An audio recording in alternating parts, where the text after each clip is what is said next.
Kuala Pilah கபிஸ் உலு எனும் கம்பத்தில் நள்ளிரவில் ஆளில்லாமல் கதவு தட்டுவது, பிறகு கதவு பிடியை சுழற்றும் மர்ம சத்தம் கேட்டு கடந்த டிசம்பர் 31ஆம் தேதி தொடங்கி அங்கு வசிப்பவர்கள் பீதியில் உறைந்து போயுள்ளனர்.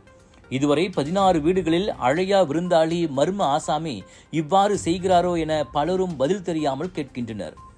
முடிந்த ஞாயிற்றுக்கிழமை நள்ளிரவு 3:50 மணியளவில் நான் என் பாட்டி மற்றும் 10 வயது மகளுடன் தூங்கிக் கொண்டிருக்கும் போது 3 முறை கதவு தட்டும் ஓசை கேட்டது. பின்பு கதவின் பிடியை யாரோ திருப்பினார்கள். உடனே எழுந்து வீட்டில் விளக்குகளை தட்டினேன். இருப்பினும் கதவை திறக்கவில்லை. கண்ணாடி வழியே வெளியே பார்த்தபோது யாரும் தென்படவும் இல்லை என 38 வயது நஃபிசா முகமது சஹாபுடின் என்பவர் அவருக்கு தனக்கு ஏற்பட்ட பயங்கரமான அனுபவத்தை பகிர்ந்து கொண்டுள்ளார். மனிதர்கள் வந்த தடயத்தையும் வீட்டின் முன் அவர்களால் கண்டறிய முடியவில்லையாம். ஆச்சரியம் என்னவென்றால் சிலரின் வீட்டில் நாய்கள் இருந்தும் அவை அச்சமயத்தில் குறைக்கவும் இல்லையாம்.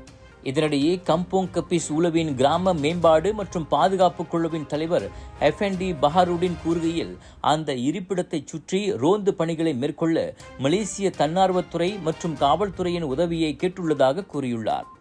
இந்த திகிலூட்டும் மர்ம சம்பவத்தை அடுத்து பள்ளிவாசல்களிலும் தொழுகைகளை இரவில் 3 நாட்கள் தொடர்ந்து செய்ய கேட்டுக்கொண்டுள்ளதாகவும் அவர் கூறினார்.